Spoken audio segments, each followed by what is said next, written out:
मामा, आप इन सब बातों का टेंशन मत लीजिए, मैं संभाल लूंगी। ये सुनकर मुकुंद ने अंतरा से पूछा कि कहीं तुम रुद्र को गायत्री को सौंपकर ये सब संभालने वाली तो नहीं हो। ये सुनकर अंतरा ने अपनी नजरें फेर ली।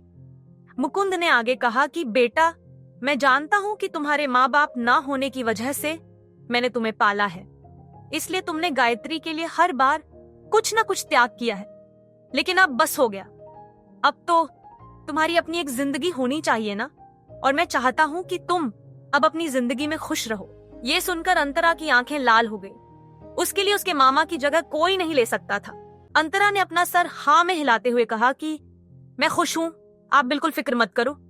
इतना कहकर अंतरा ने निराशा के माहौल को बदलने के लिए आगे कहा कि इन सब बातों में आपको एक बात तो बताना भूल ही गई। मेरी दोस्त है ना तन्वी, उसने मुझे एक काम दिलवाया था जिसके लिए एक दिन के मुझे 15,000 रुपए मिले।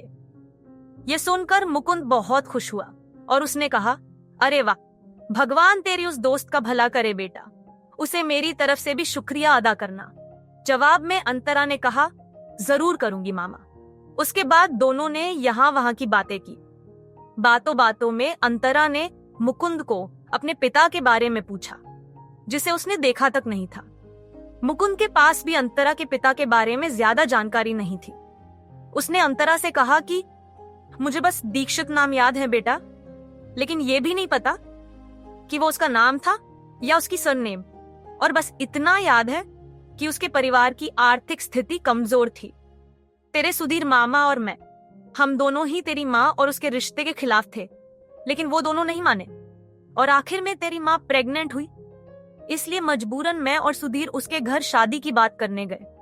तब पता चला कि वो 15 दिन पहले ही विदेश पढ़ाई करने चला गया था, और हैरानी की बात तो ये थी कि वो ऐसे जाने वाला है, ये बात उसने तुम्हारी माँ को भी नहीं बताई थी। लगभग 25 साल पहले की ये बात याद करते हुए मुकुंद निराश और दुखी हो गया। उसके बाद अंतरा ने ज्यादा कुछ पूछा नहीं और वो हॉस्पिटल से निकलकर होटल आ गई। होटल आने के बाद हमेशा की तरह उसने खाना बनाया। मिस्टर शैडो के आने के बाद उसने अपने पिता के बारे में सारी बातें बताई। मिस्टर शैडो ने अंतरा से पूछा कि क्या तुम सच में अपने पिता को ढूंढना चाहती हो? मिस्टर शैडो अभी अभी नहाकर आया था, इसलिए अंतरा टॉवल से उसके बाल पोंछ रही थी। मिस्टर शैडो के सवाल का अंतरा ने सोचते हुए जवाब दिया कि दरअसल मुझे भी नहीं पता। अंतरा दुविधा में थी। उसने आगे कहा कि ये सच है कि उसने मुझे और मेरी माँ दोनों को अकेले रहने पे मजबूर कर दिया, लेकिन दूसरी तरफ ऐसा लग रहा है कि उस समय विदेश में पढ़ाई करने का मौका सबको नहीं मिलता था, तो जाहिर सी बात थी कि कोई भी पहले वही चुनता। लेकिन अगर मैं अभी अपने पिता को ढूंढने की कोशिश करूंगी तो ये शायद अपनी माँ के साथ नाइंसाफी होगी। मिस्टर शैडो ने उसे कहा कि देखो अंतरा, अगर तुम कहोगी तो मैं जरूर तुम्हारी मदद करूंगा, कोई बात नहीं है, लेकिन तुम ही सोचो कि दीक्षित नाम और सरनेम वाले पूरे इंडिया में न जाने कितने लोग होंगे, इसलिए तुम्हारे पिता के मिलने के चांसेस बहुत कम हैं। ये बात तो अंतरा भी समझती थी। मिस्टर शैडो ने आगे उसे कहा कि और अंतरा, कभी तुमने ये सोचा है कि तुम्हारे पिता ने तुम्हारी माँ को ये जानकारी क्यों नहीं दी होगी कि वो विदेश पढ़ने जाना जा रहे हैं?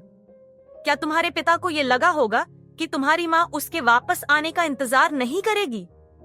ये सुनकर अंतरा ने तुरंत जवाब दिया कि बिल्कुल नहीं, मेरी माँ उनसे बहुत प्यार करती थी, यहाँ तक कि मरते वक्त भी उसने मेरे पिता के सारे लेटर्स अपने तकिए के नीचे रखवाए थे, और इस प्यार का जीता जागता सबूत तो मैं हूँ। माँ ने बिना शादी किए भी मुझे जन्म दिया था, क्योंकि मैं अपने पिता की आखिरी निशानी थी। ये सुनकर मिस्टर शैडो ने कहा कि और ये सब जानते हुए भी उसने तुम्हारी माँ को अकेले रहने दिया, उसकी एक ही वजह हो सकती है। अंतरा ने पूछा, क्या? मिस्टर शैडो ने कहा कि अगर आदमी एक औरत से दूर चला जाए तो उसके पीछे हमेशा दूसरी औरत होती है। ये सुनकर अंतरा ने अपनी नजरें फेर ली। मिस्टर शैडो ने आगे कहा कि और अगर तुम इस तरह भी सोचोगी कि एक गरीब आदमी अचानक विदेश पढ़ाई करने कैसे जा सकता है, तब भी वही जवाब रहेगा। ये सुनकर अंतरा को समझ आ गया कि मिस्टर शैडो कहना चाहता है कि हो सकता है कि उसके पिता को किसी अमीर औरत का साथ मिला हो। मिस्टर शैडो ने अंतरा से पूछा कि तो बताओ, क्या तुम अब भी अपने पिता को ढूंढना चाहती हो? ये सुनकर अंतरा ने कहा कि सोचकर बताऊं? जवाब में मिस्टर शैडो ने कहा, बिल्कुल, सोचकर कभी भी बताना, मैं तुम्हारे लिए कुछ भी कर सकता हूँ। मिस्टर शैडो की बात सुनकर अंतरा ने पूछा कि अगर मैंने ये कहा कि आप मुझसे शादी कर लो तो? ये सुनकर मिस्टर शैडो स्तब्ध रह गया। आगे की कहानी जानने के लिए देखिए अगला एपिसोड सिर्फ पॉकेट एफएम के यूट्यूब चैनल पर, और मिस्टर शैडो के सारे एपिसोड्स को सुनने के लिए डिस्क्रिप्शन में दी लिंक से डाउनलोड करें पॉकेट एफएम ऐप।